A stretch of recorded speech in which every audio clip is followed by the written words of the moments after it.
Hello বন্ধুরা, কেমন আছেন? নিশ্চয়ই ভালো আছেন। আবারও একটা নতুন ভিডিও নিয়ে চলে এসেছি। ছাদ বাগানে আসলেই কিন্তু মনের একটা অদ্ভুত শান্তি পাওয়া যায়।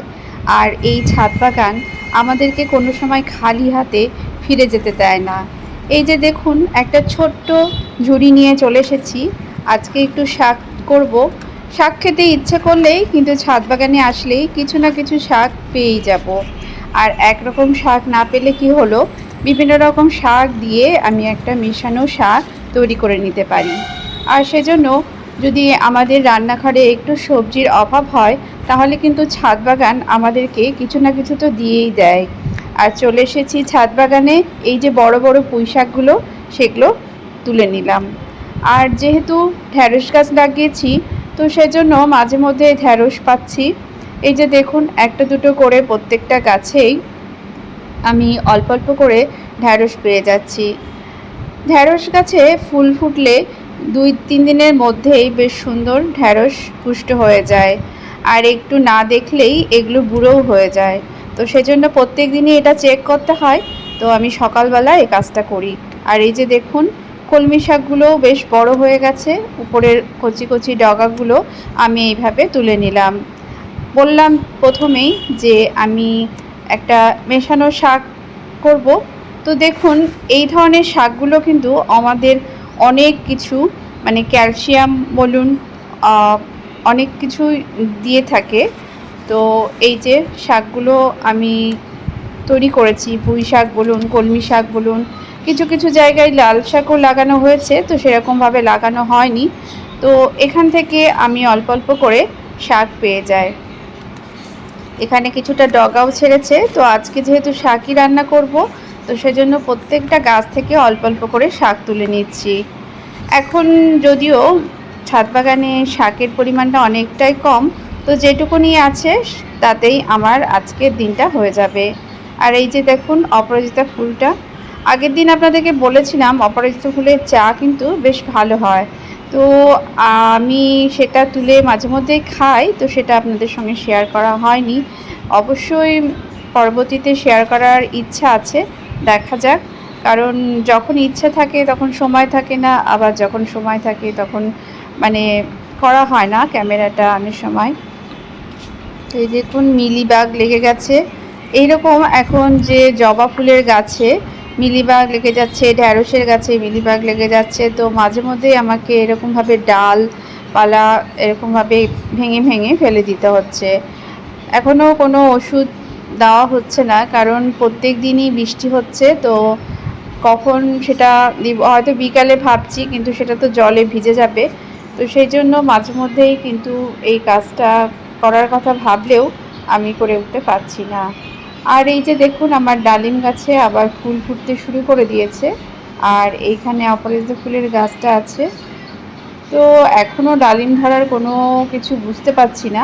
তবে ফুল যেহেতু আসছে, তবে আশা তো আছেই, কারণ আশাই তো চাষা বাঁচে, এটা তো কথাই আছে। তো আমিও আশা করছি ভবিষ্যতে নিশ্চয়ই ডালিম পাবো। তো খুবই ইচ্ছা এখান থেকে ডালিম খাবার, ছাদ বাগান থেকে ডালিম যে পাবো আর সেটা খাবো, সেটা খুব ইচ্ছে। তো দেখুন, এই যে ছাদের এই প্রান্তে চলে এসেছি। এখানেও যে ঢ্যাঁড়সটা দেখতে পাচ্ছেন, এখানে প্রচুর মিলিবাগ লেগে গেছে।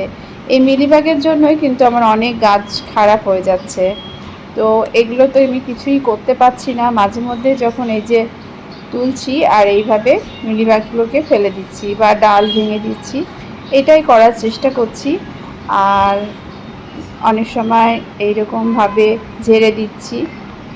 তো আলাদা করে কোনো ওষুধ স্প্রে করা আমার এখন হয়নি। আর বর্ষার জন্য কি না জানি না, এই সময় প্রচুর মিলিবাগ হচ্ছে প্রত্যেকটা গাছের মধ্যে। আর আমার এই যে করলার ফুলগুলো, এটা তো হ্যান্ড পলিনেশন করতে হবে, তা না হলে এখান থেকে করলা পাওয়া যাবে না। কিন্তু খুব অল্প সময়ের জন্য ছাদ বাগানে এসেছি, তো এখনই হয়তো সম্ভব নয়। এখন আমি শাকটা তুলে নিয়ে চলে যাব। আর এখানে তুলসী মঞ্জুরিগুলো খুব সুন্দর দেখতে লাগছে। তো ভাবলাম চায়ের মধ্যে একটু তুলসী মঞ্জুরি দিলে খেলে বেশ ভালো হয়, বেশ একটা ফ্লেভারটাও ভালো আসে, আর এগুলো খাওয়া তো খুবই ভালো। তো দেখুন, আমার এই সব কিছু তুলে নিয়ে আমি চলে গেলাম। আর চলে এসেছি আবার, এই যে দেখুন আমার যে ফুলগুলো ফুটেছে, জবা ফুল ফুটেছে। আর এখানে আমি কলমি শাকের একটা গোড়া ছিল, সেটা লাগিয়ে দিয়েছিলাম। সেটা একটা জলের মধ্যে ছিল, সেরকমভাবে বাড়ছিল না, তো আমি মাটিতেই লাগিয়ে দিয়েছি। আর খুব বৃষ্টি হচ্ছে, সেজন্য এই যে ধারের গাছগুলোকে আমি মাঝখানে নিয়ে এসে রেখেছি। আর এই যে দেখুন মিলিবাগের জন্য, এটা কেমন ধরনের মিলিবাগ জানি না, একদম গেঁথে থাকে, তো সেগুলোর জন্য গাছটাও খারাপ হয়ে যাচ্ছে। আরও কিছু ঢ্যাঁড়স গাছ আমি তৈরি করেছি, সেগুলো লাগাতে হবে আমাকে। জানি না এখন সেটা ঠিকঠাক হবে কি না, তবে আমি কিছু কিছু চারা লাগিয়েও দিয়েছি।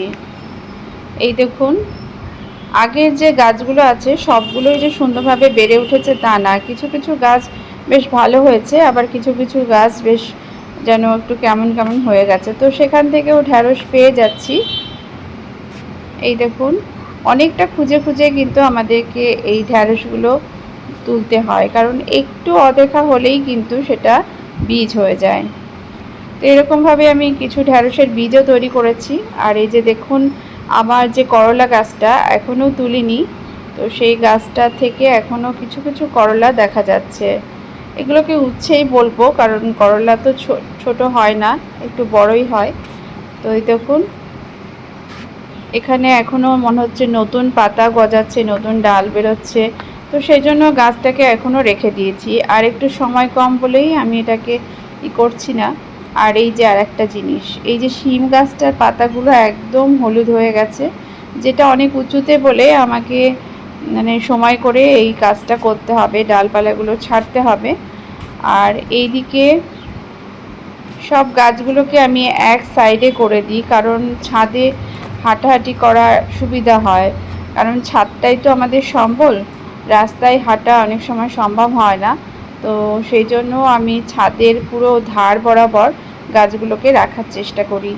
আর এই যে বৃষ্টির পরে গাছগুলো যেন পাতাগুলো হলুদ হয়ে যাচ্ছে, তো দেখতেই পাচ্ছেন পেঁপে গাছটাও হলুদ হয়ে গেছে পাতাগুলো, তো নিচের পাতাগুলো আমি ভাবছি ছেটে দেবো। আপনাদেরকে পুরো ছাদটায় একবার দেখাচ্ছি। এখানে আমি পুরো যে লিলি গাছের গাছগুলো রেখেছি এক সাইড করে, যেহেতু এগুলো একবারই ফুল দেয়। এরপরে আমি আর একদিন চলে এসেছি আবারও, এই যে শাক তুলতে চলে এসেছি। আজকে পুরো এই যে পুঁইয়ের যে ডগাগুলো বেরিয়ে আছে সেগুলোকে আমি কেটে নেব। মিষ্টি কুমড়ো, পুঁই শাক দিয়ে একটা যে ঘন্ট রান্না করা হয়, সেটা খেতে কিন্তু খুবই ভালো লাগে।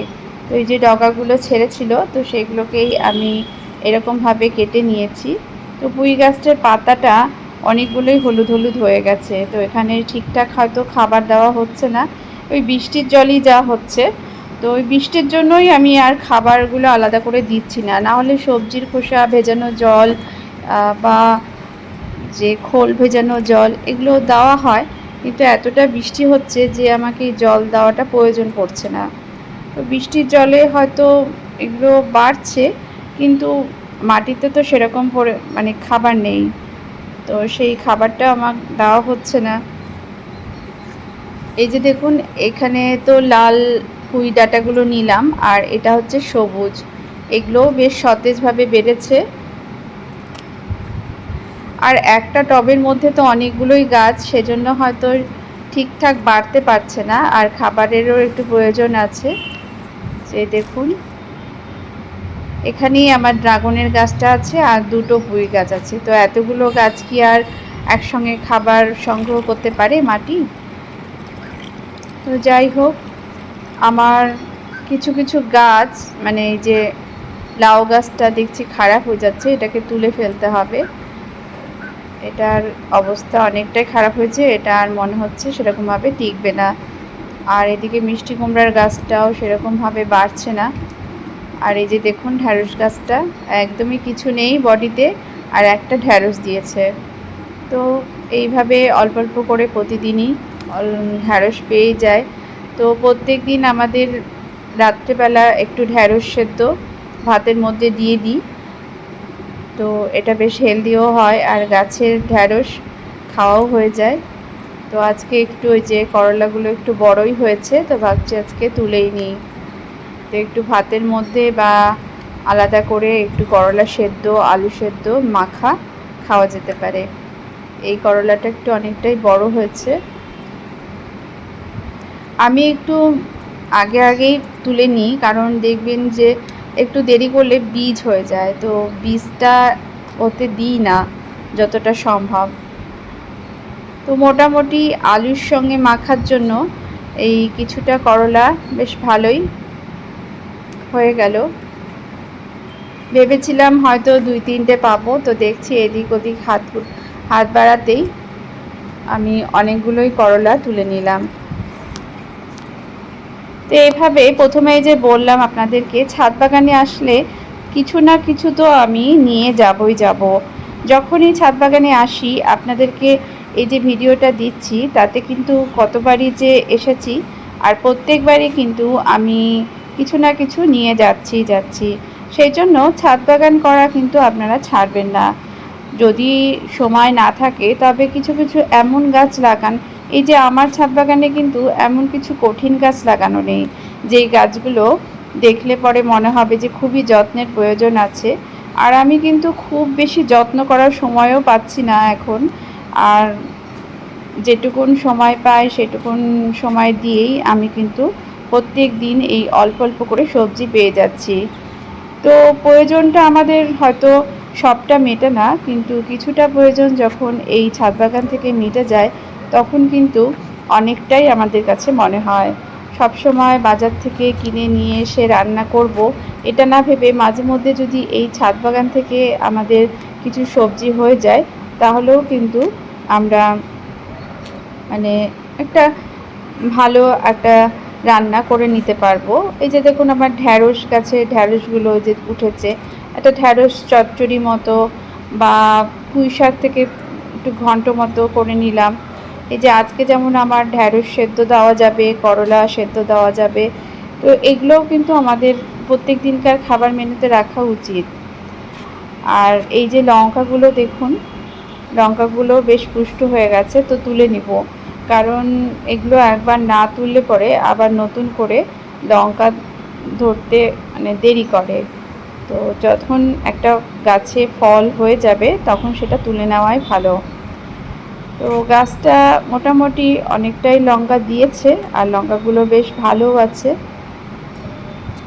অনেকটা লালও হয়ে গেছে কিছু কিছু লঙ্কা। আগের দিনেও আমি লঙ্কা তুলেছিলাম এই গাছ থেকে, আর যেগুলো একটু ছোট ছোট ছিল সেগুলো এখন তুলে নিলাম। তো গাছটা যে খুবই ভালো আছে তাও না, কিছু কিছু পাতা কুঁকড়েও গেছে, আবার কিছু কিছু ফুলও দেখা যাচ্ছে।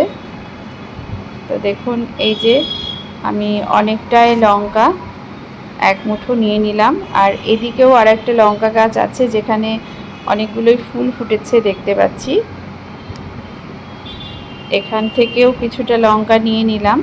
আমার এই যে লঙ্কাটা এটা একটু কালো কালো রঙের। তো এই গাছটা প্রথম থেকেই দেখেছি আমাকে কোনো পিঞ্চ করতে হয়নি, আপনি ডালপালা ছেড়েছে, আলাদা করে ডালপালা কেটে কেটে যে ডগা কেটে কেটে আমি ডালপালা এখানে আমাকে করতে হয়নি, নিজের থেকেই দেখুন কতগুলো ডালপালা ছেড়েছে। আর এই যে দেখুন কি সুন্দর আমি অনেকগুলো লঙ্কা পেয়ে গেলাম। আর আগেও আমি এই যে সব তুলেছিলাম, তো অনেকগুলোই সবজি হয়ে গেল। তো এইভাবেই আমি প্রত্যেক দিনই কিছু না কিছু পেয়ে যাচ্ছি।